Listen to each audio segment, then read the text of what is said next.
Well, cool. I'm sitting here with Jordan and Kim, the owners of the fitness compound. So let's go ahead and get started. Once you guys tell me a little bit about yourself. Yeah. So like you said, my name's Jordan. We run Renovation Fitness and co-owners of the compound. We just opened a few months ago. This is my wife, beautiful wife, Kimberly. Hi, I'm Kimberly. It's all the same. Yeah, we opened Black Friday. It's been a long time coming. We're located in Bothell, Washington. We were supposed to open 2 years ago, but here we are in 2025. A little bit about our personal background. Jordan and I were newlyweds. Actually, we've been married for 2 years, but we've been running Renovation Fitness together for about 8 years. Yeah, together about 8 years.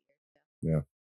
So before you guys started Renovation Fitness, I guess, or just the fitness compound, like what did life look like for you guys? Well, we actually started dating in 2017. So I competed for the first time in 16. She competed in Korea actually for the first time in 2014, right? Mm-hmm. And so we met in 2017, and then we started the Renovation Fitness early 2018. So we had both competed a few times. She's been coaching for a while. And so we just did general health. And so we were competing and kind of still just starting dabbling with general health coaching and really cheap, just trying to get our feet wet, just trying to, find our groove, I'm like, what did life look like? You mean business or personal? That's like such a deep question. I would say like personal, like before you guys got, Man. I guess, has fitness always been like a part of your guys' life, or was we were that broke? Yeah, I know. Well, that's where my mind goes immediately. Like, what was dang. life like? We were broke. We were eating canned chicken on prep. Okay. His boss yeah. was giving him advanced pay with chicken breast. Bags of chicken from Costco, yeah. We lived in a tiny apartment. Well, maybe not tiny, but a rundown apartment in Monroe with roommates. Life, honestly, if you had asked us in 2017 that we would be sitting here, I'd be like, no way. There's no freaking way. Yeah. I was like always between jobs. I feel like always changing. Like I would get bored. We were coaching on the side, but back then we would coach people for free. And I feel like more people should do that now. Don't just jump into coaching and say I'm a coach. Coach people for free and get some experience underneath your belt. Get top dollar. Yeah. And I mean, that was us with also, I had years under my belt still with training people, but coaching people it's different. So we were fresh. I mean, I had just moved back from Korea. Maybe it's been a couple years since then. Hadn't dated anyone for a couple years. He hadn't, how long had it been? Almost 3 years. I was single. He was single for 3 years. So when we met at Gold's Gym in Kirkland, a friend introduced us. We were not trying to be dating. He said hi to be nice. That was it. Yeah. And I was trying to get my cardio done. DMs after that. It was literally like bye, and kept working. Keep moving. He had his hat down low. Yeah.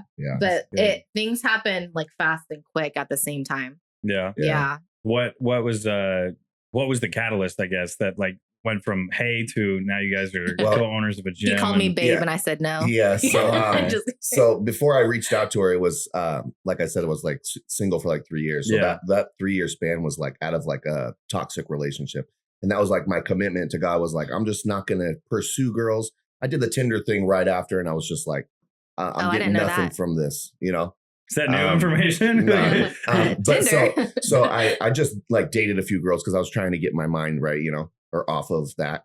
And I was just like, I was just nothing. There was nothing there. So I was like, okay, this is not working, So I said, until I'm like going to be good for somebody and myself, and worked on myself for almost 3 years. And it was literally like the weekend before I met her, I was like, okay, God, I'm ready. I think I'm ready. And I feel like I'm ready. And then I met her. And it wasn't like I met her and it was like, oh, finally I can have a girl. I met her and it was like weeks before. I messaged her on Instagram and I was just like, I can't remember what. I think I said she was pretty in a picture or something. Okay. On a story or something. Yeah. And then we like ended up like working out together with Mark and a couple other guys, Nate, and it was just a lift, Yeah. But she was like grinding. And I remember just being like, damn, this girl's freaking lifts hard, Yeah. And that's what got me to like, we should lift again, I think if you would have been weak sauce, I probably would have just moved on. No. I remember vividly the first time we worked out together at the Golds in Kirkland. He was spotting me. And so he was standing over me, like I was under the barbell and he was spotting me. and I just saw like in slow motion, like a bead of sweat falling from his face, like hit me in my face. I was like, oh my gosh, that's And then so all of a nasty. sudden you were able to rep out. Yeah. It was true love. It was after that. anabolic. Yeah. It was anabolic sweat. I was like, oh shoot, sorry. Yeah, it was very organic though with how Yeah. things moved along. Oh. Yeah, just God works in just the most unexpected times, you Yeah. know? Yeah. So how long have you guys both been like training, like working out? Well, so I mean, you know, in high school and stuff, you lifted a little bit, try to Yeah. get some muscles for the girls, but on and off after, like, because I was like pretty much in drugs since 12 years old, so Mhm. it was very like few and far between with lifting weights. But I always like loved the way like muscles look, you know, and so like I started slow, but then I got into drugs and all that stuff, so I didn't really actually like dig into weights until 2012 when I went to rehab, got out, Okay. and then it was 2-a-days every single day You gotta for do like something. years. Mhm. And then until, you know, well, 2 or 3 years until I decided like, you know, to go check out a show because people thought I should compete. I'm like, nah, it's not for me, you know? Tell So- them about what you would do before you got clean. How like the summers you would have fun, and then in the winters. Oh yeah, I'd take like 6 months, you know, the summer's months in Moses Lake, Eastern Washington. It's nice, you know, so I'd party and drink and do all the drugs until like the last few years when it was just all drugs, nothing else. Yeah. I'd take 6 months through the winter and I'd just lift weights. All I would do, I'd be clean, you know, and I did that. And then, and then the summer would start to come on. It's all and it was about like, balance. Yeah, right? balance, It's dude. balance. and then until there's no balance, you know, Yeah. and then it's all Yeah. consuming. Catches Um, up. But yeah, I had little stretches in there of like lifting weights. So I always knew I kind of was like interested. I always loved muscles. I loved the look. I always wanted it. I even remember telling my cousins when I lived with them in like 2000 or when I was 19, way back then, like I'm going to be a bodybuilder. Like I'd lift weights in the living room and then we'd go out and party and do coke and In a the bunch of stuff. living room. Yeah. Right. And then, and even my cousin was like, man, I remember we used to tell us you were going to be a bodybuilder and all this stuff. And so I didn't know I actually was going to be a bodybuilder. I just knew bodybuilding is lifting weights, Yeah. you know, and eventually just, And Yeah. I have like such an opposite upbringing as him. Like we could not be more different. Like he's a small town boy. I grew up overseas, but I started lifting. I played baseball and fast pitch and volleyball growing up. But my volleyball coach in high school, he put me on. So I started lifting at 13 and we're getting after it. Like we're going hard as high schoolers, but I hated it. Like we all hated lifting when it'd be Tuesdays and Thursdays, strength and conditioning. And we'd be like, our training partner, like, what are you going to write? Okay, I'll write this if you write this, just to like get out of the work, you know? And then I picked it back up. I dabbled in CrossFit for a few years. And then when I lived overseas, I lived in Korea teaching English for 3 years. And so when my contract ended and I had to move to a different town, the city I lived in didn't have a CrossFit box. So I was catching like the first train out, like 4:30 a.m., 5 a.m. to go CrossFit before work, go to the next town, come back, go to work all day, and then repeat. And I just got tired of it. And so I looked for a local gym where I wasn't having to ride basically the train out to the next city to go lift. Yeah. And then the gym that I found, it was a bodybuilding gym. So that was 2012. Okay. And you couldn't join unless you were a competitor. So I'm like, I guess I'm going to compete.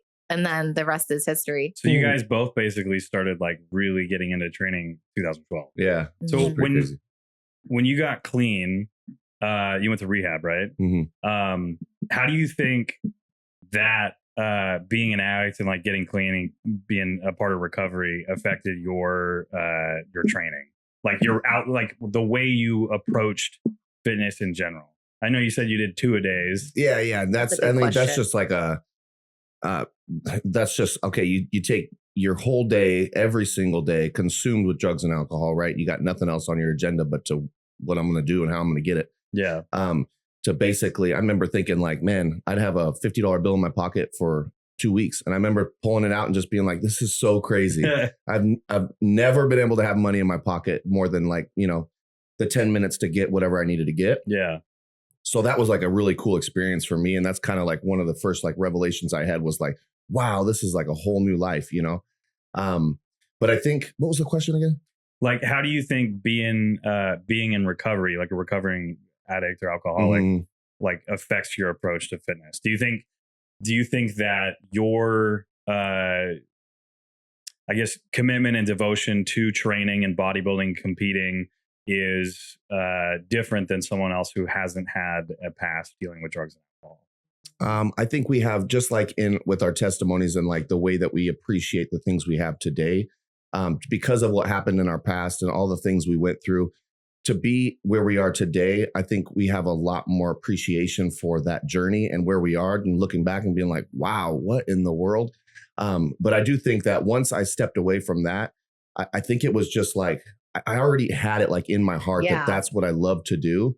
I was just blinded with alcohol and drugs, and like the enemy had a hold on me. And now it's like I get delivered from that, right? And then now it's like, okay, now you can actually walk in the things you wanted to walk in from the beginning. Yeah. So I think it was me just kind of like, finally being able to step into, what I was supposed to be doing in the first place, and to piggyback off of that, like me as his wife, looking at him outside in, to his point about he's always had that inside of him. I think it's reverse. I think sometimes people think, oh, as an addict or an ex-addict or someone that was, how does that channel into your fit? I think it's the opposite. I think how he's wired, how God has designed him, he's a hard worker. He's a grinder. He has that mindset. Like we're designed, you guys as men are designed to work, right?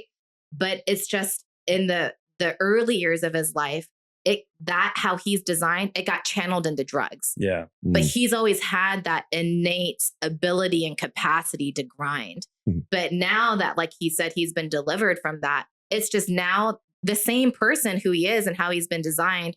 Now it's shifted in a way that we can honor God and that we can live in a more productive way. He's the same person. His gaze is now just fixed on something else, which is now fitness. Yeah. But he's the same person. We were watching this, I don't know if it was a podcast or a sermon or something, Priscilla Shire, and she was talking about how she would get in trouble in high school for talking a lot. And she would be talking to everybody and the teachers would be putting her in detention. She'd be suspended and stuff like that or whatever. And her father basically spoke into her, was like, maybe this, it might be a hindrance right now in school, but maybe this is what God's going to use to build his kingdom or whatever you want to call it, right? This could be your ministry. And it turns out later on, like she's like one of the biggest pastors there is because she can speak. She speaks for a living. Yeah. And so where we take that and we want to give it a medication to shut it up, it's like, no, man, maybe this is what you're supposed to be doing, just maybe in a different way. Yeah. Do you think that, so when you mentioned you were doing 2-a-days right after you got clean, do you think that for a period of time that your addiction was manifesting itself in other ways, and then you kind of figured out the balance and like what you were supposed to be doing? Because for me, I got clean. I worked out all the time. I didn't have anything else to do. And I never smoked cigarettes before. I started smoking cigarettes and working out. So like for me, it was like I needed something to fill that space until I found like what was actually a better way to fill this space. But I don't know if that experience was the same for you. I just know that like, we get those natural endorphins in the high, and that's what they kind of relate this to, right? When we go and we start to push and the blood's flowing and pumping, you get that natural high. And that's kind of like becomes a new addiction because we're not getting it from somewhere else anymore.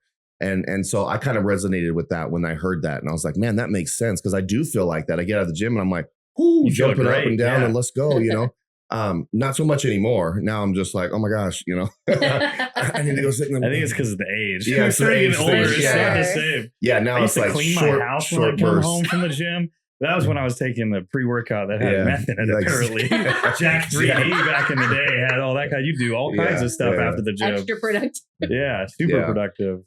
But so I guess that's a kind of a good lead into my next question in terms of the endorphins and like, how do you think that fitness has like affected your guys' mental health? Well, both positive and negative, because prep obviously is definitely part of that as well. Answer that. Oh, I feel like when you're a competitor, you're always really hard on yourself. It's hard not to be critical of yourself. But to your point, it's a good and a bad thing. I think that's what keeps you going. But I've had times too where I'm done competing. And like you guys say, you pour everything into the gym.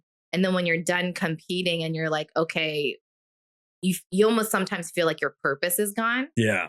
And that's that fine line that we have to go in with our eyes open as competitors and as, for us, like believers, right? Because that's not who I am. But when you're so sucked into something, that eventually it's all consuming. Yeah. And so for me, post show, it's always hard on me mentally and emotionally. Like the post competition blues, like we call it, is a thing. Like I started in 2012, and if I'm being real, I don't think I've ever had a season post show where I didn't have post competition blues. Yeah. I think after every show, and maybe not, I could have done something different, but again, just keeping it real, I feel like that's always hit me. And on the flip side, though, when I'm on prep, and even now I'm in a place I haven't competed for 2 years now. When you're fit, you feel good. Yeah. Look good, feel good is what they say, right? And it's true. But I think that's why it's important in terms of mental health and fitness that your whole identity is not in fitness. Because once that changes, the show's gone. What do you then have? what? Yeah. Yeah. And I think I think like I was talking to her yesterday, and I think we have to be goal oriented, which we usually are, right? Yeah. So it's like coming out of a show, I'm already looking at what I'm doing after that show as far as like, am I going into a bulk? Am I going to be bulking for 9 months and then prepping again for the next show next year? Like, I got to have something, right? I can't just be twiddling my thumbs, get post show, and then it's like, oh, that's where you start to have mental issues, struggles, and the balance is all out of whack, right? You're eating garbage. You don't know if you're going to go to the gym at all. And like, do you want to compete? And your brain just starts going crazy, right? And so for me, I know reversing out of that show is crucial for my mental health, right? For just to know what direction we're going to go. And I feel like that's what a lot of people don't do in this sport. And that's why they come up with the post-show blues and they have all these things. You still will get that because you're going from like the best shape to slowly just fading away when your mind looks like I'm turning fat. I'm getting fat. I look like crap. It's so weird. We'll have striations in our quads and glutes still and abs still, but we're like, we're fat. Yeah. And people are looking at us like, what? You know, I try not to do that anymore around regular people, because it just sounds silly. You know, well, it's like, you got abs. I'm like, yeah, you don't know. Yeah, but I had better abs before. But it's the body dysmorphia. And that's going back to the mental health part. You know, it doesn't make sense to others because it's just us in our own head. Yeah. I think I have a shirt that designs that I have body dysmorphia practice, because you've heard like I have to go to the gym. So it's like body dysmorphia practice, because it just gets worse and worse no matter how big and shredded you get. Yeah. It's funny because you'll go back and look at pictures of you during prep and you're like, I hated the way I looked in prep. Why do I wish I looked like that right now? Yeah. It's it definitely, I think that I've said this, that anyone who goes to the gym regularly or anyone's involved in fitness of any kind is definitely struggling with something mentally. Like they have something they've dealt with. They're trying to work through it. They're trying to get stronger, both mentally and physically. And then anyone that competes is severely mentally ill. Because I don't know. I just on a scale, right? So anyone that I've met that competes like regularly, anyone that's done one competition is a little bit different. But anyone that competes regularly, from my experience, something's a little loose. Like so there's a few screws loose or something's missing. They've had some kind of trauma. Exactly. They're not necessarily like they have those issues now, but like something got them to that point. And that's why like the next question I was going to kind of go into is like the faith thing. So because I've noticed that just over the last few years, like you have like two different facets of people that compete. You have like the people that are just like competing, and that's like the only thing they do. They don't really have anything else going on. But I've met a lot of people that are they have faith. They go to church, and that's like a part of their story when it comes to their training and when it comes to competing and stuff like that. So do you think that has I mean, obviously that has been a positive thing for you guys, but how, like, in what way? Like, what do you think your faith has done to help you in your bodybuilding careers? That's deep. Yeah. And if we're being like completely honest, like she said, she hasn't competed in a couple of years. I haven't even competed since 23. I'm just going to be getting ready to start my first prep. And we've been followers for several years, 10 plus years for me, from being saved and all that stuff. And I only recently really had like my encounter with God and had really sought him and through lordship in a different level. Now I have a relationship with God, and it's changed it's changed the way I see the sport. It changed the way that I see what's important, right? Because now relationships and people are important, not so much how I look in the mirror, you know? So I'm trying to balance still keeping this as my my sport, right? And still having the passion I do for the journey. I think I'm just going to start a prep. So this will be the first time I know I can lean on God in the hard times, which I've did before.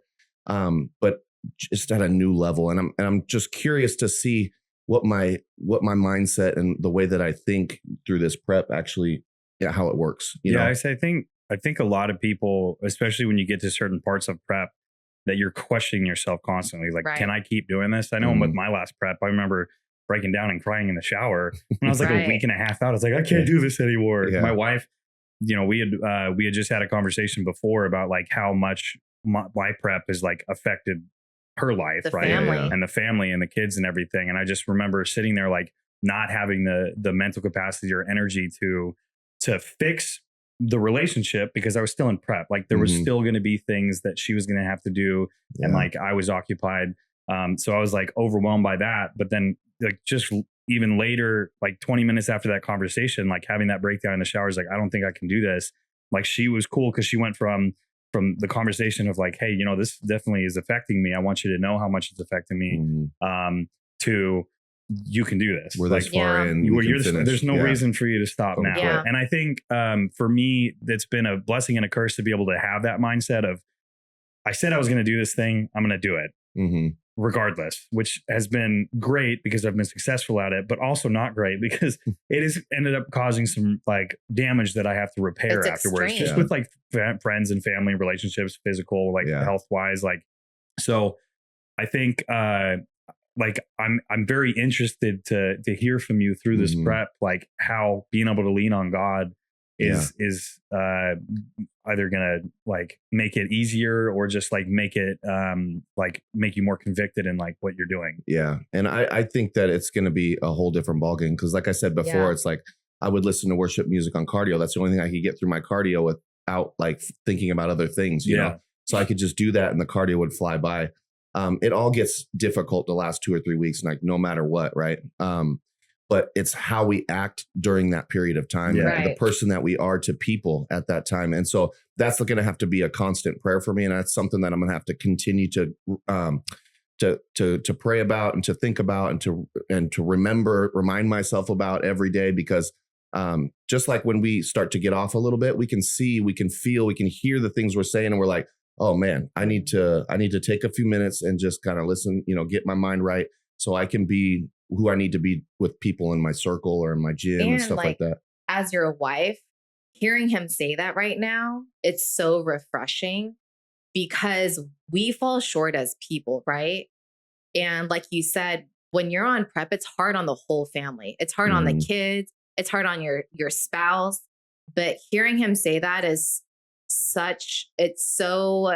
it gives me confidence in you. And it gives me confidence in our family. It gives me confidence in knowing that we can get through this prep because I can tell him things when he's on prep and it might not hold any weight.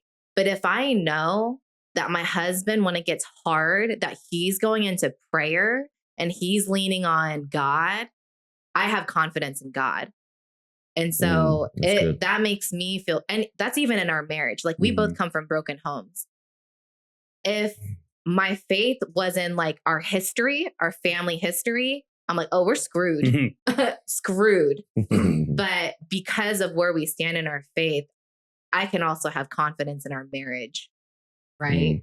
And so like in your prep, I'm curious too, because like he said, he's grown so much spiritually the last 2 years.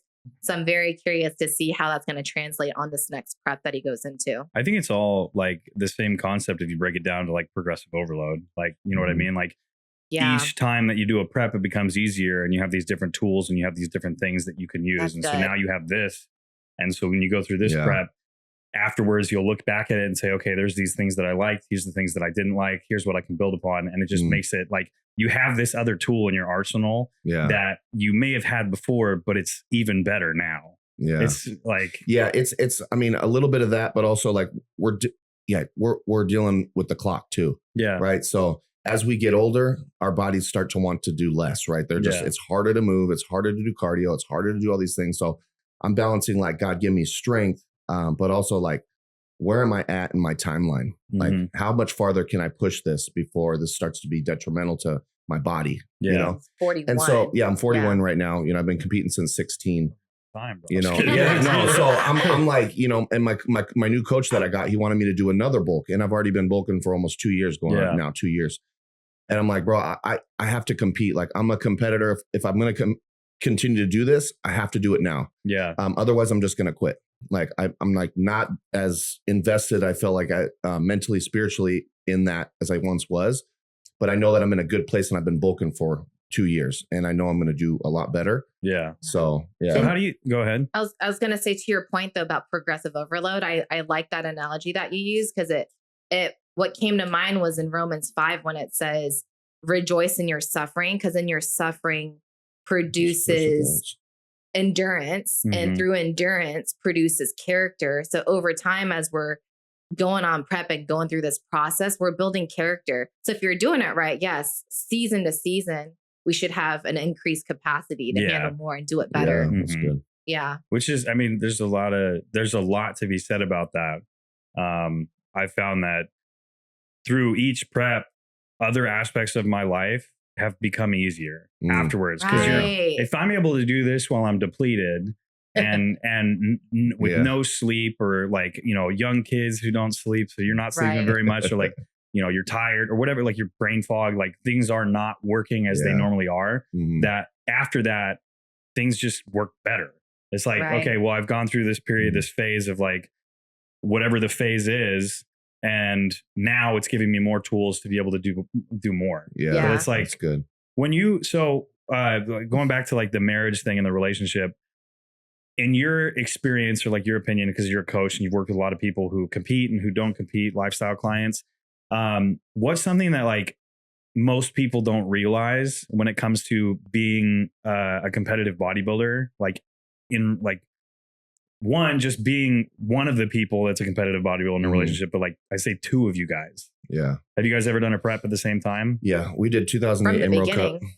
Yeah. I mean, we would go off and on, but prep for the Emerald Cup in 18 was we did it together. That was the first show we did together, prep together. And like, we made it, you know. We had a few bickers, but it was actually pretty good, right? I mean, for the most part, I feel like, with the exception of the last 2 years, we've always prepped together. Because for women, we prep so long. Yeah. And then his off season, he's still on prep. Yeah. Off season is still prep, you know? Yeah.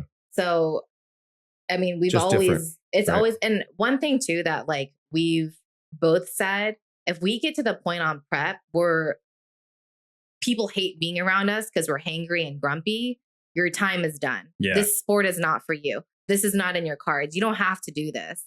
And so like, if our quality of life is declining because we're competing, all right, it's time to pull the plug. Yeah. And I do feel like in this last like 2 years, so when we were supposed to open this gym, and this is like part of our testimony really is we were going to open this gym in 23 on September 20. Fall, 20 yeah.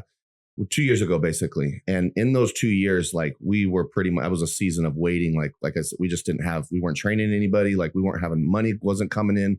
I was still coaching the guys. We still had a big team doing shows, but like we get our money from training. That's where you get your financial backing. But yeah, man, it was during that time, like Kim was searching. She's like used to being a busybody. And so she started getting a mentor at church, and she started to grow in her faith and was praying. And, you know, and from her actions, man, it started to inspire me. And so that's where I started to seek God a little bit more. And then I started to pray, and then I started to read. And then all of a sudden we look back and we're like, oh my gosh. So it basically changed everything about both of us, right? What was important, and we're like doing things we've never done before, and like literally like a new creation. So when we talk about this kind of stuff, it's like back then, I don't think I was the same person back then. So what we did together at that time is not going to be consistent with what we can do together this now, right? So that's like speaking to somebody who is not saved as opposed to somebody who is saved. Yeah. Right. I'm this kind of person now, and I'm made new as a new creation after finding Christ. Right. And so we live differently now. We have an awareness of sin now. So we move differently. We communicate differently, right? Communicate so differently. Yeah. I honestly thought like our early years of being together, I'm like, ooh, this communication barrier is going to be the thing that, Death of us. oh my goodness. Mhm. But the last 2 years, I think because of both our own inner transformations, we communicate so much better. Because, So we look Well, at the there's same picture actually and pick up different communication. things. We It speak a wasn't- different language. Yeah, Yeah. it wasn't a matter that we weren't communicating the right way. She was communicating and I was not communicating. Yeah. Right. That was We the got that on record. stronghold between us. It was like, you Yeah. don't say anything. These fights could be 30 minutes. Instead, they're 3 days because you haven't said anything for 3 days, you know? Yeah. Where that was the lack of communication more Yeah. of than communication. That's Feels the one thing validated. that I'll find I mean, my wife and I ended up going to therapy a couple years ago, and all these issues that we thought we had weren't the issues. The issues was the lack of communication. Oh, We were not seriously. able to communicate with each other. And it wasn't Mhm. until we started working on that and understanding that like the relationship's not going to work unless you're able to communicate with each other. Yeah. And not just like communicate, but also understand, because it's Right. easy to talk to someone and Right. say something, Not listen. but it's another thing to sit there and listen to what they have to say and not just think about what you're going to say next. Yeah. And that's something that I struggle with Ooh. still consistently, but I've gotten better at it because I've realized that nothing can change if I don't do something first. Yeah. It doesn't, because we spend a lot of time blaming other people for Yeah. things that Yeah. happen, right? When especially before I got clean, it was like it was everyone else's fault. Mm. You get to a point where you're like, you don't get to be a victim of your circumstances anymore. You know, you're a big boy. You gotta Yeah. you gotta grow up. Yeah. And I think just for me over the last 2 years, I've realized that there are character defects that I have that I don't get to just have anymore, Mhm. because they don't just affect me. They affect my wife, they affect my kids, they Yeah. affect my relationships, my businesses, all these things. And so, and I test a lot of that to my wife, who's been able to like point those things out. She's very Mhm. good at letting me know what I'm doing wrong. Yeah. And it's funny because like we'll have conversations and I'm like, hi. She's like, well, do you have anything you want to say? I was like, I wish I did, because I don't have anything to be upset with you about. It's usually my fault. So Yeah. when it comes to like, I guess the relationships, how do you think that Kim has made you like not just like a better man, but like a better competitor, a better person, a better father? Yeah, that was actually one of our things that we were talking about, was because I'm always like, if it wasn't for her, I don't even know if I would ever want to go get a pro card. I don't know if I would still be sober. Like there's a lot of things, right? Because like they're my, my crutch sometimes when we were first getting together, and I was like, man, she would tell me things like, man, you could be a professional, and then I started to think about it like, man, maybe I could, and so that started getting stirred up in me, right? She's speaking life over me. Mm-hmm. As well as we could do a coaching business. Like we could do this, and help other people and do meal plans for people. And so that was kind of like, man, yeah, we could do this, So I feel like, and just all the way through, it's just like, telling me how much I can do and how much I'm capable of doing. Because for myself, I'm just like I can't do that. Yeah. Like that's not, I can't run a gym. Like I don't know how to do that, competitors. Like I still question myself when it comes to my competitors, and Imposter syndrome. I've put hundreds of people on stage and they all look great when they come on, but I'm like, in my mind, I'm just like, man, I'm going to fall short. Like, I don't know if I think I should give Frankie to somebody else. I feel like he could do better. I feel like I could give Kareem to somebody else. Someone could coach him better. Yeah. And somebody probably could, but the thing is like, that's the narrative that's being spoke over me, right? From the enemy. And then I prep them, and then they win shows and they get big things. And I'm like, dang, maybe I am better than I think. But also with that, like I think there's like the aspect of the enemy, like telling you you're not good enough. But I think that aspect actually is beneficial in at some point, because like for me, it's like the imposter syndrome, right? You're like, oh, I don't know if I'm good enough to do this. I don't know if I can do this thing. Even though you have proof of concept, you get like, for me, it's whenever I take on a new client, a new prep client, an old prep client, one that I've taken through shows, easy. It's really easy. But when it's a new client, it's like you're starting this thing and you're like questioning, like, okay, maybe I don't know what I'm doing. And then they start asking you questions and you're like, oh, I have answers for all these questions. Maybe I do. Okay, but I think it keeps, like, for me personally, it keeps me humble. Yeah. Because I've met a lot of people who are in this industry and then the social media industry that are just like me. They're questioning themselves constantly, and they're fantastic people to be around because they're humble. They're not looking at the situation they're in and think, oh, I'm the best or I'm the greatest. Right. But I've met a lot of people who are the complete opposite. and it shows. And so the fact, and I can see from you and Kim that like you guys have become very successful in what you're doing, and you're very committed in the things that you're doing, but you're humble. And I think that comes back to the faith thing, because I think you guys are like, yes, these are these things that you've accomplished, but you guys didn't do it alone. Like you had extra help. Yeah. And I feel like part of that, going back to faith and just what we do as coaches, I think in this industry, it's so common for the coaches to make the coaching business just about the coach, when we're here to serve our clients. We're not front and center. Yeah. Our clients are. Their wins are our wins. And to Jordan's point about both of you guys with the imposter syndrome with coaching, it's because you care about how well they do. Exactly. You actually want them to do well. Yeah. And it's how can we serve you? And you even asking yourself, oh, should I give so-and-so to another coach? It's because you're looking after his best interest. But a lot of times too, when I'm saying these things, even from like the beginning, like I didn't just say, oh, we could do this, you could go pro, to make him feel good. Like I genuinely saw that in him. Like he knows I'm not going to sugarcoat and fluff things when I tell him things. Yeah. I genuinely saw that. And then as a wife, it's important too that when I speak that, he is executing. And now I can trust you. And now I trust you to make these decisions. And so it goes both ways. So you think, I kind of wanted to touch on something real quick in terms of like the relationship and like the commitment. I think based off of what I'm hearing so far is that like one, you guys are very supportive of each other. Like you guys want each other to win, which is really nice to see. But then also like doing preps together and like being committed to this as committed as you are. I heard something about doing cardio on wedding night. For her, yeah. Yeah. So, well, tell me about that real quick. Yeah. So, oh man, we were together. How long were we dating before we got married? 6 years. We were together for 6 years. We already had our son out of wedlock. And when he popped the question, I was getting ready for nationals, was like deep in prep. And he actually asked me when I went outside to do cardio, and I came back and he just asked me in the kitchen, which was perfect. You know, was it a intimate. low day or was it close to a refeed or something? Everything day was low. Day. Everything was low. Morale was low. Everything was low. And so we were engaged for 4 weeks and we got married, and I just happened to be on prep. And so, I mean, you know how it is. It's like when you're on prep, you just figure it out. You get it done. We all have the same 24 hours. And so we had a very intimate wedding, just me and him, my mom, his mom, and then our 2 boys. And then we didn't have a big ceremony. And so that night we got away, got a babysitter, but then I had to get cardio done real quick. Yeah. Yeah.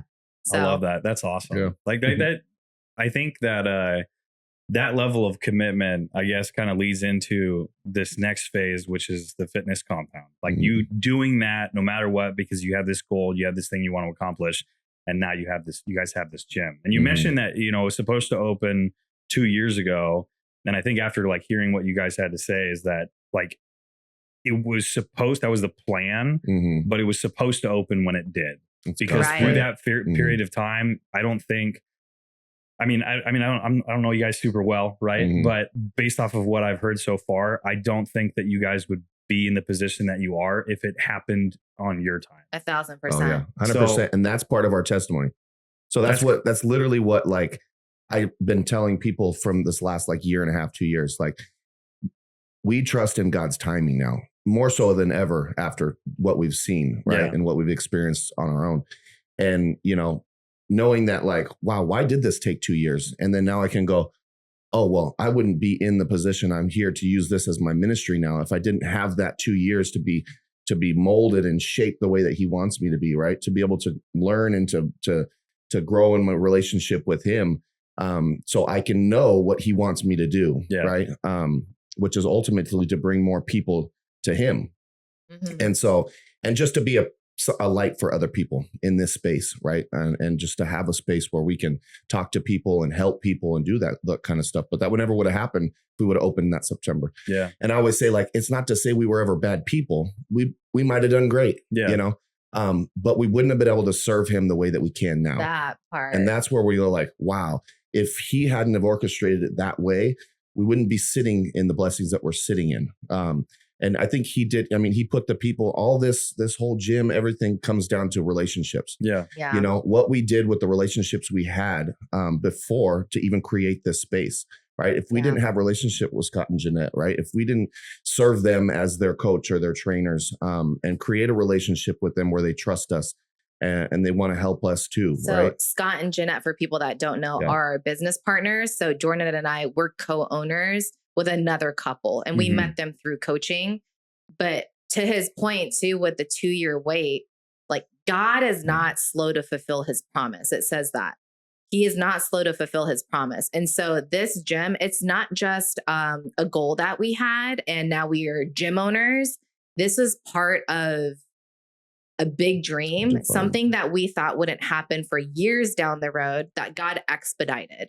He expedited and made it happen now. But also I've heard something this week where this person had said something along the lines of, you have to be willing to give up what is seemingly good for what is great. To his point, we could have been good. We could have ran this gym well, but the sacrifice was to wait the 2 years so that we could have what is best. I don't want to settle for what's good. Yeah. And that's the world, right? Like, chase money, have a good job, have success, and you're not a believer. And you could say that you live a good life, but I know with every fiber in my being that what God has planned for me is the best.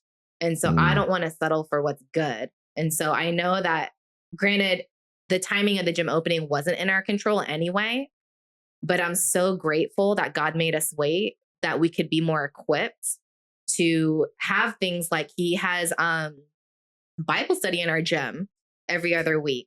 You know, like this, I'm like, should I say this? This gym is covered on the frames with scripture. And so this place is not just a place to train, but we need purpose beyond our job and beyond competing, you know? And so that's what we see the gym as. So what, the vision for the fitness compound, like where did that start? Where did that idea come from? Like I said, just relationships. So me and Scott, I started training him years back. And then I started coaching him, and we would just, you know, we'd come into our sessions and he'd always be like, you know, always wanted to open a gym. And I was like, yeah, me too. It's on our 10-year, you know, goals list. So we have a goal chart at our house, 5 years or 10 years, and then yearly. And so we just started talking about like, oh man, it'd be cool to have this and like this color, this, and, you know, have like, you know, red equipment, or we'd have this color equipment, and just kind of like brainstorming things and getting excited about it a little bit. And then one day he was just like, he's like, what if we did it? What if we opened a gym? And then I'm just thinking like, yeah, that'd be cool, you know, knowing that I can't just open a gym right now. Right. But then he's like, you know, it took me a while before I realized that he was talking about, he would come home and be like, he keeps talking about a gym. I don't know if he means himself or together. Like he'd be so confused. He wants me to do the training. I'm not sure what's. And then one day he was telling me like, he goes, I just think it'd be a cool place where like the clients, your guys' clients would be being coached and trained by owners of the gym. And I was just like, oh shoot. I go, babe, he is talking about us. Like, dang, he wants us to go like 50-50. He wants. And so he ended up like just saying like, I want to do this together, you know? And later on we had conversations, and he's like, I didn't have to do this with a partner. He felt, and I think it was God like convicting him that he wants to do this with us. Like he trusts us. And he thought it would be a good idea. It would work well together to do this together. And so we've, from every step and every piece of everything in this gym has been from us sitting as a group and like collective and effort. Awesome. You know, and so we've all been on the same page the whole way. I feel like God's hand has been over the whole because it's thing, crazy you know? to go into business with partners, and not just two men, but like two couples. And we've been on the same page. Like, and if there's ever a time where someone else wants something, we're all pretty much like, okay, we'll give. We trust that. And we've talked about this. Like we always keep financial things with a loose grip. And because I always said like from the very beginning, and I'll still say it, is like, if they would have had us like just run the training department, have no ties to the gym other than working out of this place, man, we would have been blessed. And I would have been, yes, like that would be awesome. We'd love to do that for you. And we'd be able to work here. And I know it would grow our business, and God would bless that too. This was kind of like the icing on the cake. So no matter how this turns out, like our trust is in God anyway. you know? Right. So we can live with like feeling at a peace with this. Isn't ours anyway. Like everything here on earth is temporary anyway. Yeah. And so that's what he means by keep it with a loose grip. Mm-hmm. Like, yeah, because in partnerships, there's a lot of partnerships that go bad, right? And what I was gonna say too is like so we just got back from Moses Lake because his grandpa just passed away yesterday. Mm-hmm. And it's so sobering to think about our time is so fleeting. Everything is temporary. And so looking at the gym in that way, God could take it away at any moment. And so we're just super grateful. And I pray that we always keep this heart posture, that we always have this point of view, but keeping things with a loose grip, everything in life. Yeah. I think that's a safeguard. So you're not consumed by it. And going back to mental health, that's our safeguard. Yeah. Keep it with a loose grip. I feel like it was funny because this morning, because my sister called me last night, told me my grandpa passed. And I'm sorry to hear that, by the way. It's okay. Thank you. He was 96. Yeah, he was 96. So. It was, time, he was at hospice and we went and saw him. We actually got to go see him. And right after we left, he passed away. So what I was going to be like, man, we need to postpone this because I don't know if I'm going to be able to be in the right frame of mind to be able to do this. But then I prayed about it and I just felt like it was, we need to do this, I don't know. And when I was praying here, I was like, I just pray that, our words are anointed, right? That he's going to speak through us and we're going to say the things that people need to hear, however that looks and however it impacts somebody. But I don't ever want to not take a chance, when I know that there's life that can be spoken in something like this. That's a concept that I've been kind of like thinking about too, is like do it anyway.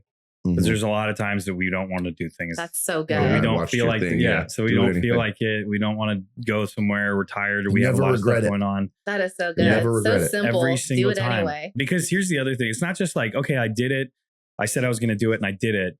But doing something when it's hard and completing it, I feel so much more accomplishment from that than just doing it when I can or doing it when it's easy. Feels good. Yeah. When I'm motivated that day. And so, yeah. And that's I like what you said. You said you never regret it. If you do it anyway, if it's a good thing, obviously, it should be something that's good. Don't just do things that are good anyway. But but going through like what you just went through and still showing up today, like I commend you for that because I know it's probably not easy, traveling, you lost a family member, like come do this thing. But your message and your voice and your story is going to be heard by so many more people because you still showed up today, because you went and you did that. You came here and you did this and, because life doesn't stop. We still got stuff that we got to do. Unfortunately, I'm no stranger to losing people. It's not easy. It's hard. And, there's been multiple times that I haven't been strong enough to just go through and do the things that I need to do. So I'm like proud of you for that, bro. Thanks, bro. Like for real. So leading into, I guess, coming back to the fitness compound, the gym. So you guys opened the gym. It took a lot longer than you guys were expecting it to.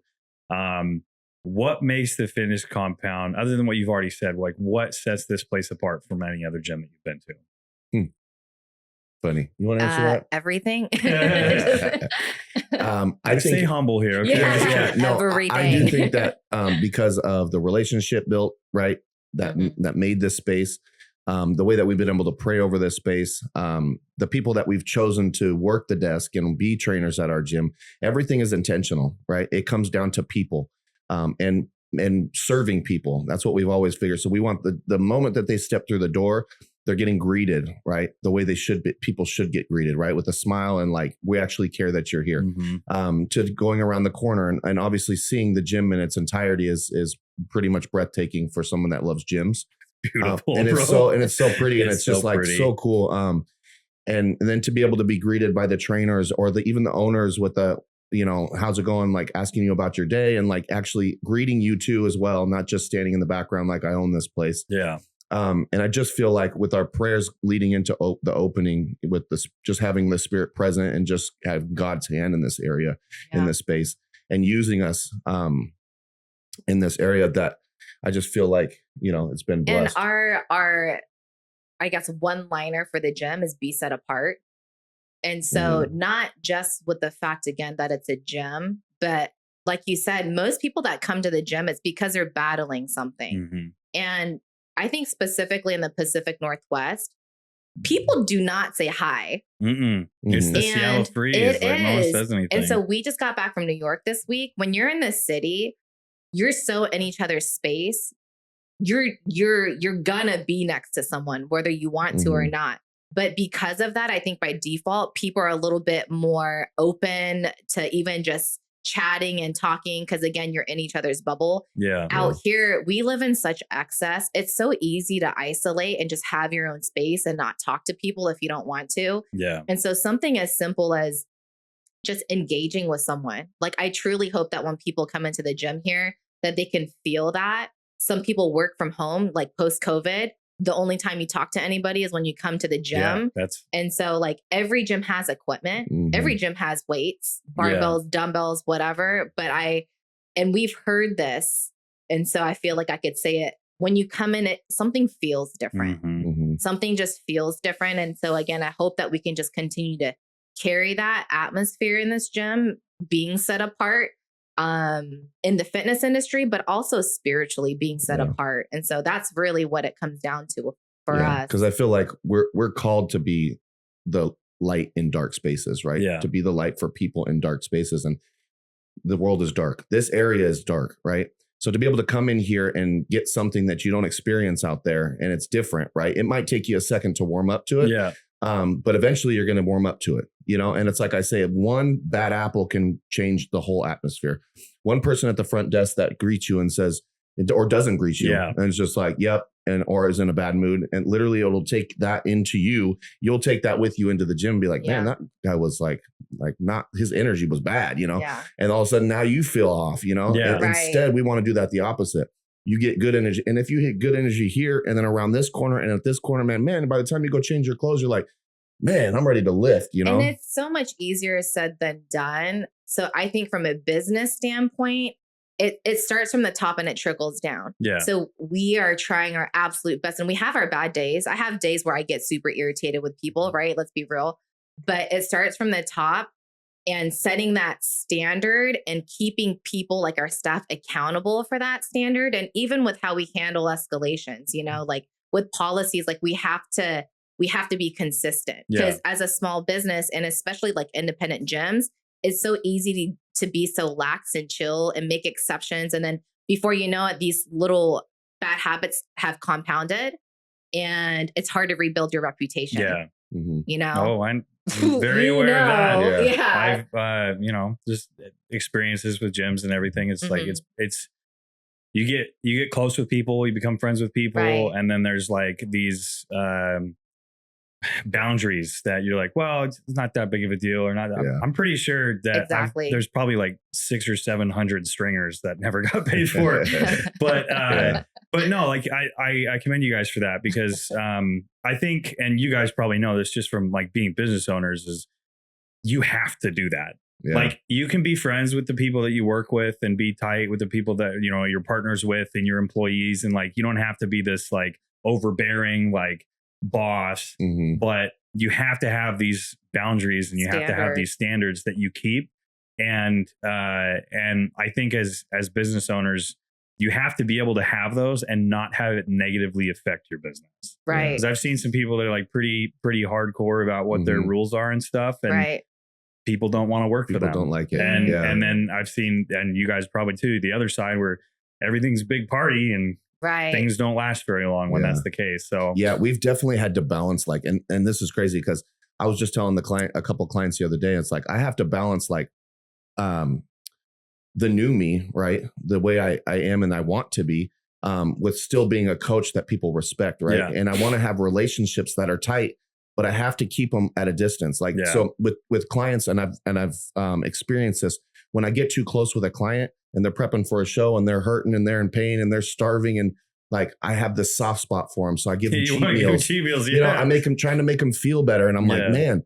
And that just didn't work out for me. It just didn't work for him. He didn't compete. It was just a bad thing. And so I'm close with them, but not too close. Right. So I can tell them something and I can stand on that and they'll have to just do it. Because if I start to worry about their feelings, then I start to pull back, and I'm like, oh, okay, it's going to be okay. But our personality differences between Jordan and I and our business partners, it works so well because balance each I'll other be out. honest, like your girl is a rule follower.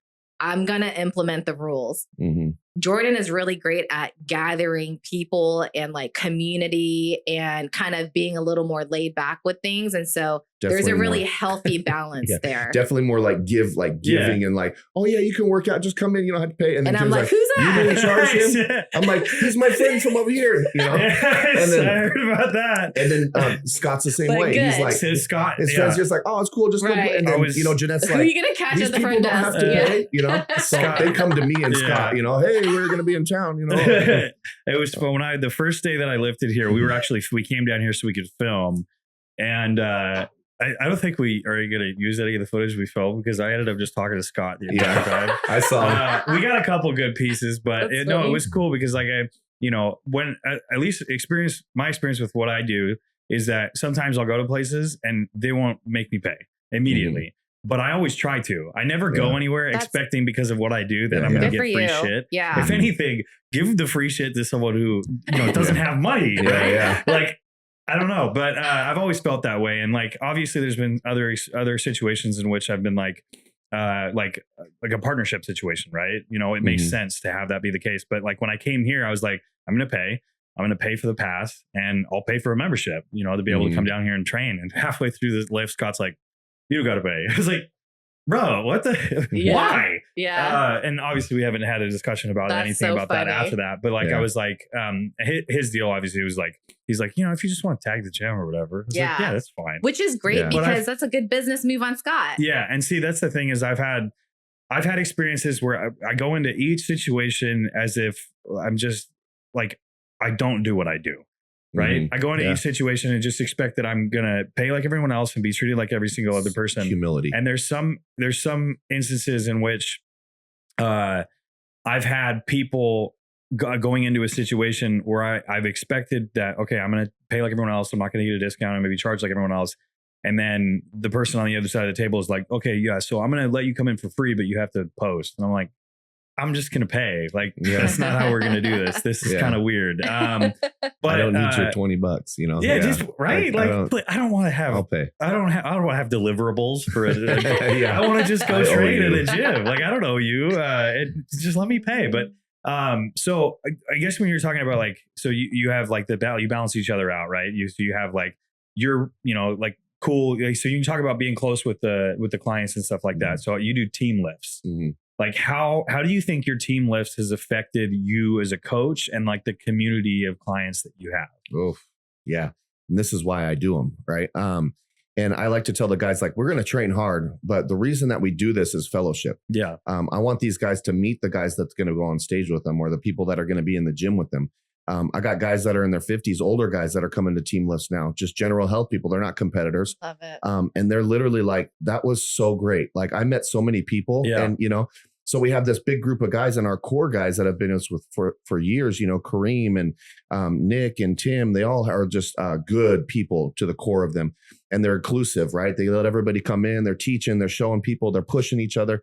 And that's literally like, man, I can step back and be like, I feel good about what we're doing here. Because everybody feels like, oh, now they know people, I had this guy, I won't say his name, but he's older, probably late 50s, never really worked out or nothing. I mean, he could barely sit down and stand up without sweating. And like within like a week or two, man, he was starting to work out, dude. And he was just sweating, but he was like getting reps in. I'm like, man, I even told her, I'm like, this is crazy. Like complete transformation in just 2 weeks. And I was introducing him to some of the people on the team as he was lifting and stuff like that. And he just was like, he left us this review and it was basically broke all that down. He's just like, it felt so welcoming. I was so like intimidated to even come to this gym. And it's like, and it's not anything what you think, I came and now I feel like I'm a part of something. And like I met a bunch of people and I feel like I'm included. And it just made me feel like, wow, like this is why we do this. Yeah. Right. And now he's excited to come to team lifts and everybody is welcoming him, and he's pushing weight. Like he was pushing 25s overhead press when we were doing, he came to the team lift that week and was doing like 45s or 50s. I was like, what in the world? He's like, this is crazy. I said, dude, it's the atmosphere, and he had the humility as the older guy in the group, the humility to not mind the younger guys giving him tips and to seek out community and not have so much pride to just be like, I'm gonna do this on my own, because I've done this before or whatever. And I benched 400 in high school. Yeah, back in high school when cool, but here we are, right? And even for the girls, like that is really Jordan's grace, I think. I'll admit, I don't enjoy the team lifts as much because it's a lot happening, but I do it because the girls like to get together. And it's okay to be I think in general, it's okay to acknowledge that personality difference or what your strengths are. Like, I don't like the huge team lifts. I like the one-on-one, and I love connecting to the girls like that one-on-one. See, that's what I was going to ask you next is like, because I know you and I are pretty similar in like the lot of stuff, right? It needs to be like big, extra, tons of people, right? Just have it be this big thing. But every now and again, I think you might be the same. We'll need some like, okay, I need to decompress for a little bit so I can go back and keep doing stuff like that. I know we talked about that after the Arnold. I was I'm exhausted. Yeah. But I noticed from you, just from our first conversation, and then based off of what you just said, is like you connect with people on a much deeper level when you're in like the one-on-one situation. So like in your experience, especially just like being in the gym and like coaching, how do you feel like that has impacted the people that you've connected with? Like, do you have like people that have like come to you afterwards and said, oh, this conversation that we had, like did this or just like from your own, I guess from your own experience, like what you've seen? Yeah, I would say there's certain things that people go through in life where you're not going to just share it in a big group. Yeah. And when you're coaching, it is important that you know what's going on in someone's life. And so I've had girls that are like, hey, I haven't told anyone this.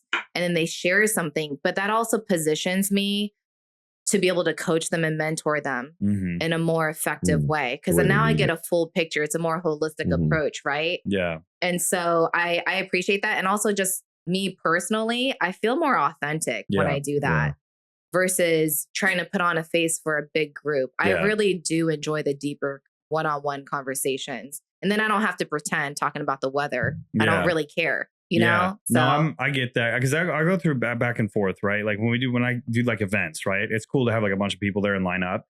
But the cool thing is like getting to have a conversation with each person. I have the people that wait in line for a really long time because I want to talk to everyone and hear everyone's story. Great. And it was cool. Like the first conversation that we had is you were very interested in hearing my story and hearing Andrew's story. Like you wanted to connect with us and not just have it be this like surface thing, which resonates with me because there's so many people that like, which I mean, to each their own, but there's so many people that like don't connect with anyone. They just kind of exist around people. And I think what's really cool is that you have this space where you can have both. You can have the group, the community, all these people together working towards a similar goal, as well as have the ability to like, you can break from that and say, okay, well, I need a minute. I need to talk to someone one-on-one. I think as coaches and trainers, we learn about a lot of people's lives, like weekly check-ins, like on my deal. I'm like, well, what's going on in your life right now? Like, how's your mental health? Like anything that's going to affect your ability to execute the plan. Right. And every week there's always something like my partner cheated on me, or I'm getting a divorce, or I lost my job, or, I'm dealing with my mental health, or whatever it may be that these people are struggling with. And it's interesting as a coach, how quickly people become, at least in my experience, and probably your guys' as well, but like how quickly people feel comfortable telling you that stuff. Right. And it's cool that you guys have this space that you get both. And it's like, I think people are ready and want to have someone to tell you. They just don't know. And that's why you need people, right? Yeah. We need people, one, to mentor us, but also for us to be able to mentor too, or to be able to give the wisdom that we have, or to be able to share with them or support them, or just be vulnerable in that area with them. But man, they're ready to open up. I feel like, man, you give them a door and they're going to be like, that's why I like our men's groups. Cause I'm like, if I say like, if someone asks me, like, if I'm going through something, it's hard for me not to say that I am, cause it's written on my face. It comes out when I speak. And so when we give them a safe place, and it's just like, so what's going on, dude? Like everything's been off, and they're like, well, this is what's happening in my life. And it's like, wow. Okay. And I just like a prayer too is, God, can we not miss these opportunities that you present for us? Like, can we not be so busy in ourselves that when you show us this opportunity that we just pass it by? Like, I don't want to come to the end of our time and God be like, remember that time when so-and-so, I asked you to pray for them, or so-and-so said something and you missed it. Yeah. I don't want to feel like I missed the mark. Yeah. You know, and so to slow down, I mean, and that's something I'm working on. I'm always in a rush for no reason. Don't know why, but I like trying to slow down. And those times when someone comes up to Jordan and is like, hey, I saw you guys had a group. And instead of being like, yeah, we did, and keep it moving. But hello, this person just opened a door. Can we talk about this? Yeah. He's actually interested, or he's looking. And to his point, what Jordan was saying, like, we're all looking for something. Yeah. And so if God could grace us to use us in that way, I would love that. I think I resonate with that, because I think for me, just like with what I do over the last 5 years, the times in which I felt the most fulfilled in what I'm doing is serving the times that I am serving others. And same with like when I got clean too, right? Like you get like becoming a sponsor and like helping other people through the steps or whatever it is, like just as a coach or just in recovery or whatever, in church or whatever it is, serving other people always makes me feel the most fulfilled. Doing something for someone else. And it's funny too, because people like to talk about like, well, it makes you feel good. It's not selfless. Okay, well, that's fine. Yeah. It's nothing that you do is completely selfless. If you benefit, like helping other people is going to benefit you. That doesn't make it a selfish act. It doesn't make it bad. The two things can be true at the same time. And so, and it's interesting to me how this, I guess this relationship is starting with the period of time I'm in my life where I have shifted from being self-serving to focusing on as many people as I can. So like trying to help as many people as I possibly can. I think that's what's cool about this event that we're planning, is that the community building aspect from it, but also being able to like introduce people to your gym, to the community that you guys have, to the coaching programs, to just the connection, and being in a place. I mean, Andrew and I, when we came here the first day, immediately afterwards, both of us were like, this is a good place. Like this is a nice gym, not just the equipment, but when you talked about like the energy, like when you walk in here, it's different. And I've been to a lot of gyms. I've been to gyms all over the country, and this place is different. Thank you. It feels different. The energy is different. The equipment's really nice. Yeah, it's just it's not broken, so that's nice.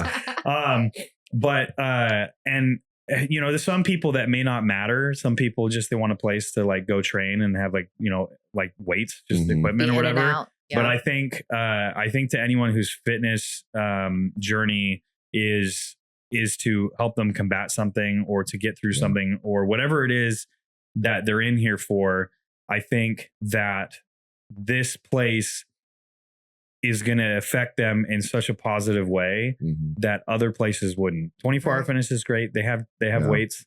The lighting's crap. But you're like an island. But you know. But I think for anyone who's looking for a place where they can feel like it's a home that they can go to, like an escape. I mean, the whole brand is my brand, Iron Sanctuary, right? The gym is the sanctuary. And so, and the idea of the Iron Sanctuary isn't just a singular place. It's wherever you can go that you feel this place is a home. And it's cool to me that having been to as many gyms as I've been to, that there's only been a few where I've walked in and immediately off the bat felt, okay, this is part of that. This is one of those places that you can come to. Love that. The only unfortunate thing is it's an hour drive from my house. But so I guess talking about the event, right? So that we're going to be planning on April 26th. So what was your guys' first thought when I came to you with the idea? Honestly. I didn't know what to expect. I know you a little bit more than Kim does, obviously. I've had a lot of interactions with you, and the interactions that I've had. And right, we don't necessarily just want to jump into business or opportunities with people just because. Yeah. We want to make sure that it's for the right reasons and that something good is going to come of it, or it's going to be edifying in some way. And I know, you know, social media is one thing, and how you portray yourself, you know, isn't who you actually are sometimes, right? And so I've just always had a good feeling about you, about your heart, your presence, your spirit. And so I've always looked at you through that lens. Didn't really care where you were at, whose gym you were at, what was going on. But I'm looking from the outside in, right? So I need to make sure that, you are who you surround yourself with. And so we are diligent in that and making sure that we are surrounding ourselves with the right people. And so when we first had the meeting, it was kind of like, I had a good idea it was going to go well. Yeah. But I didn't know about Kimberly, because she doesn't know you like that. And we're not real close, but I think I have a good eye for people. And so, when we had that meeting, it was just refreshing because it just to meet your team and just kind of like what they're about and then what your vision was. And it was like, man, it all kind of is it's all the same, right? Where you're trying to reach people, you're trying to help people. And that's God's work, right? We're trying to help people. We're trying to love on people. And so we just kind of felt that. And so it was like, man, and then you kind of told us your story. We got to hear some things and we were just really relatable. And so it was easy to be like, yep, let's do it, For me, I think when you guys came into the gym the first time was just affirming in what he already knew. Cause like he said, I did not know what to expect at all. And even in those, even in those few moments of talking to you, I was like, okay, I get it. But it is important as a couple and as a team that we're on the same page. Yeah. And so I think even if I was on the fence and Jordan was like, yes, again, he's my husband and he's leading our house and I would have trusted him. Like he's given me reason to trust his judgment and he does make good decisions. And so, but on that same note, it was a bonus that it was really refreshing because I am very guarded in what we co-signed to. Yeah. Because like he said, you perception's big. Yeah. And so I don't want to co-sign to something that I don't agree with. I'm not here to judge at all. Like Lord knows, that's not our position. But again, like we have to move with wisdom still, and we can't just do things recklessly and say yes to everything. Yeah. And that's a big part of our gym, like quality control. Exactly. And so thank you for this podcast today. And thank you for even asking us, because this isn't just something that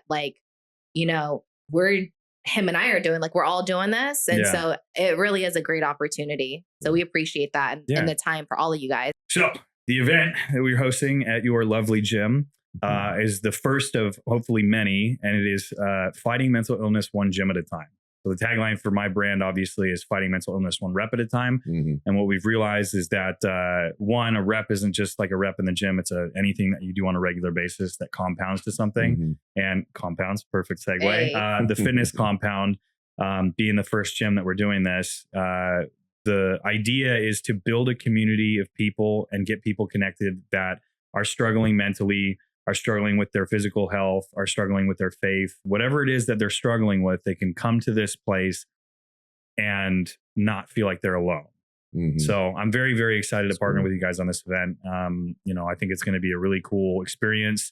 It's the first one, so it's going to be a good one. A learning experience as well. So I guess what I want to know from you guys is like, what is your hope for the people that are coming to this event?